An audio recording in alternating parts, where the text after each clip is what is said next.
విశాఖ స్టీల్కు ఊరి Lokesh Babu Zoom Zoom మాయా అంటూ social మీడియాలో పదే పదే కూడా చాలా వీడియోలు వైరల్ అవుతున్నాయి. ఈ వీడియోలు ఎందుకు వైరల్ అవుతున్నాయి, దీని సారాంశం ఏంటి తెలుసుకోవాలంటే సోషల్ మీడియాలో వైరల్ అవుతున్న ఈ వీడియో చూసిన తర్వాత మళ్ళీ దీనిపై మనం విశ్లేషించుకుందాం. I did a 30 minutes Zoom call with Aditya Mittal, and from that Zoom call we have secured one of the largest greenfield steel plant investment. Me Zoom call కాబట్టి Zoom call మాట్లాడితేనే మిట్టలు వచ్చారంట.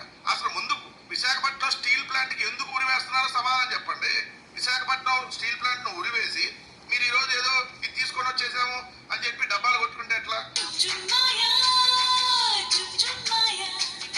Visakhapatnam steel plant ని private పరం చేస్తూ ఏదైతే ఇంకొక private steel plant ని అక్కడ ఏర్పాటు చేయబోతా ఉన్నారు విశాఖపట్నంలో. అంటే విశాఖపట్నం స్టీల్ ప్లాంట్ కి ఉరివేస్తూ మిట్టల్ స్టీల్ ప్లాంట్ కి పునాది వేస్తున్నటువంటి పరిస్థితి. నేను తీసుకుంటానండి, కొంచెం మీ ఇంటికి వచ్చి చెప్పాలా, నేను ప్రైవేట్ చేయనండి, మీ ఇంటికి వచ్చి చెప్పాలా, నేను ప్రైవేట్ చేయనండి.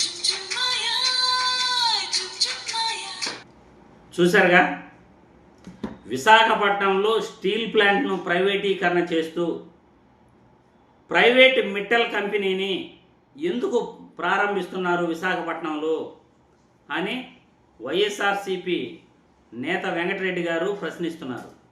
సోషల్ మీడియాలో చాలామంది కూడా ఇదే ప్రశ్న అడుగుతున్నారు. ఈరోజు విశాఖ స్టీల్ ప్లాంట్కు ఉరివేస్తూ విశాఖ స్టీల్ ప్లాంట్లోని కార్మికులను ఇబ్బంది పెడుతూ వాళ్ళని రోడ్డును పడేస్తూ ఈరోజు కొత్త ప్రైవేటు స్టీల్ కంపెనీ కోసం వెంపర్లాడుతున్న చంద్రబాబు నాయుడు గారు, లోకేష్ బాబు గారు ప్రజలకు సమాధానం చెప్పాల్సిన అవసరం ఉంది అని సోషల్ మీడియాలో నెటిజన్లు ప్రశ్నిస్తున్నారు. ఎందుకంటే విశాఖ స్టీల్ను ప్రైవేట్ పరం చేయకండి అని చాలా రోజుల నుండి, కొన్ని ఏళ్ళ నుండి ఉద్యమాలు జరుగుతున్నాయి. విశాఖ స్టీల్ ప్లాంట్కు సొంత మైనింగ్ లేదు, కానీ మిట్టల్ కంపెనీ స్టీల్ కంపెనీకి సొంత గనులు ప్రొవైడ్ చేయాల్సిందిగా ప్రధానమంత్రి దగ్గర చంద్రబాబు నాయుడు రిక్వెస్ట్ చేశాడట. ఎంపీలంతా వెళ్ళి ప్రధానమంత్రిని కోరారట. ఆ కోరేదేదో విశాఖపట్నం స్టీల్ ప్లాంట్ కోసం పోరాడచ్చు కదా అని ప్రజలు చంద్రబాబు గారిని ప్రశ్నిస్తున్నారు. ఎంతసేపు కూడా ప్రభుత్వ రంగ సంస్థలని, పబ్లిక్ రంగ సంస్థలని ప్రైవేటు పరం చేయటం, పబ్లిక్ రంగ సంస్థలని నాశనం చేసేయటం, చంద్రబాబు జీవితం అంతా కూడా, రాజకీయ జీవితం అంతా కూడా ఇలాగే నడిచింది. ఆయన ప్రభుత్వ రంగ సంస్థలను కానీ, ప్రభుత్వ బడులను కానీ, ప్రభుత్వ కళాశాలను కానీ, ప్రభుత్వ ఆసుపత్రులను కానీ బతకనివ్వడు. ప్రభుత్వ మెడికల్ కళాశాలను కూడా ఆయన బ్రతకనివ్వడు. ప్రైవేట్ అంటే, కార్పొరేట్ రంగాలంటే చంద్రబాబుకు మోజు. అది కూడా అర్ధగంట జూమ్ మీటింగ్లో నేను ఆదిత్య మిట్టల్ గారిని ఏపీకి తీసుకొచ్చేసాను, పెట్టుబడులు పెట్టించేశాను అని అబద్ధాలు చెప్తున్నారు, అబద్ధాలు ప్రచారం చేస్తున్నారు. నిన్నే నేను వీడియో పెట్టాను.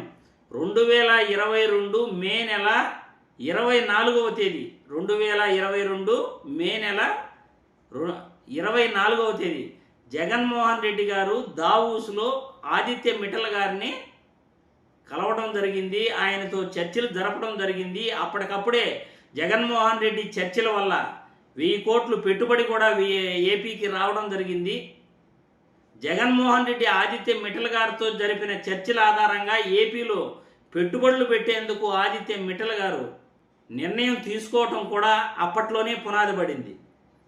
మరి మీరు ఫోన్ కాల్ చేసేస్తానే అర్ధగంటలో జూమ్ మీటింగ్లోనే ఆదిత్య మిట్టల్ లాంటి వ్యక్తులు ఏపీకి పరిగెత్తుకుంటూ వచ్చేశారు అని మీరు అబద్ధపు ప్రచారాలు చేస్తుంటే ప్రజలు నవ్వుకుంటున్నారు. ఈరోజు విశాఖ స్టీల్ కార్మికుల్ని రోడ్డును పడేస్తూ, విశాఖ స్టీల్ను ప్రైవేటీకరణ చేస్తూ, విశాఖ స్టీల్కు సొంత గనులు లేకుండా ప్రైవేట్ మిట్టల్ స్టీల్ కంపెనీ కోసం మీరు మోడీతో మాట్లాడాము అని మీరు చెప్పుకుంటుంటే, ఏపీకి పెట్టుబడులు తెచ్చాము అని చెప్పుకుంటుంటే ప్రజలు నవ్వుకుంటున్నారు. అయ్యా, మీరు తెచ్చింది కాదు ఇది. 2022లోనే ఆదిత్య మిట్టల్తో జగన్మోహన్ రెడ్డి ఆ రోజుల్లోనే చర్చలు జరిపాడు. 2022 24వ తేదీ మే నెలలో ఆయన కలవటం కూడా జరిగింది. ప్రజలందరికీ కూడా నిజాలు, వాస్తవాలు తెలియాలి. ఈరోజు విశాఖ స్టీల్ కోసం చంద్రబాబు ఆయన కొడుకు పోరాడరు, కానీ ఒక ప్రైవేటు స్టీల్ ప్లాంట్ కోసం పోరాటం చేశాము అని వీళ్ళు గొప్పగా చెప్పుకుంటున్నారు. మరి విశాఖ స్టీల్ ప్లాంట్ కార్మికులను రోడ్డున పడేస్తామా? చెప్పండి.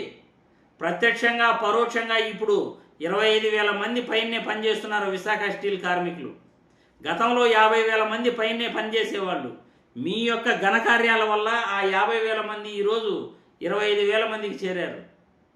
మరి వాళ్ళందరినీ కూడా వాళ్ళ పొట్టగొట్టి ప్రైవేటు వ్యక్తులను బతికిస్తామా? చెప్పండి.